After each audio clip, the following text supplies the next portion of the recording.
He's the most dangerous billionaire in the world, and he can bankrupt people with a smile. But this time, he isn't buying a company, he's buying a marriage. Alexander's terms are simple. As long as the girl in front of him marries him, during the marriage, she has to cooperate with him, attend banquets, meet the family, sign papers, and smile. Then her family's debt will be wiped clean. After 187 days, they will divorce and it will be completely over. After hearing the billionaire's offer, everyone thought he was saving Melissa. But only Alexander knew the truth. He had been planning for this day in secret for a long time. A few days earlier, Melissa's father told her that the family owed a massive debt and he had agreed to marry her off to Neeson as his wife. Realizing she was being sold off, Melissa exploded and ran away from home. To avoid getting caught, she had no choice but to hide on a fishing boat. Once the boat left the shore, she thought she had escaped, but she didn't know she had already fallen into Alexander's trap. She panicked and tried to untangle the fishing net, but the more she pulled, the worse it got. Alexander could only shout at her to stop moving. The moment the net was lifted, something flirty and dangerous quietly started to rise. Melissa tried to run away fast, but her foot got caught in the net again. Alexander reacted instantly and grabbed her.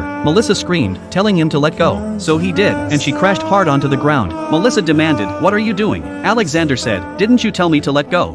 Then he left her there and went back to steering the boat. What made Melissa even angrier was this. Even after they reached the shore, she was wearing a long dress and couldn't jump down at all. Seeing how stuck she was, Alexander scooped her up and carried her down. In that moment, even the sea breeze seemed to smell sweet, and inside her, a wave of love suddenly surged up. Even though she didn't want to, Melissa quickly let go of him and rushed away. But she hadn't gotten far when those men chased after her again. Now, Melissa had nowhere left to run. Under her feet was a cliff 100 meters high, and jumping meant almost certain death. Behind her was a prison-like marriage, worse than death. Just as Melissa shut her eyes in despair, rapid hoofbeats shattered the silence. She slowly turned her head and saw Alexander riding in like a prince on a white horse. A spark of hope lit up inside her.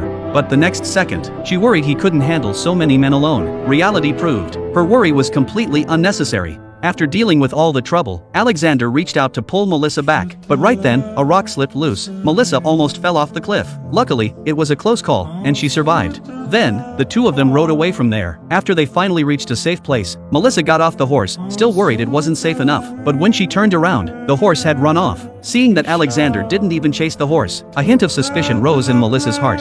After night fell, she finally asked what she was really thinking. She demanded to know who Alexander truly was, because all of this was way too convenient. First the boat, and now this place too. But Alexander didn't want to answer at all. And when Melissa tried to step forward to stop him, the pain in her injured foot hit hard, and she could only sit on the ground. Alexander looked worried, walked over to check her, and said her ankle was swollen. Then he reached for her scarf to wrap it up. Seeing how careful his eyes were, Melissa thought this bastard was trying something dirty. She swung a wooden stick at Alexander. She yelled, "What are you trying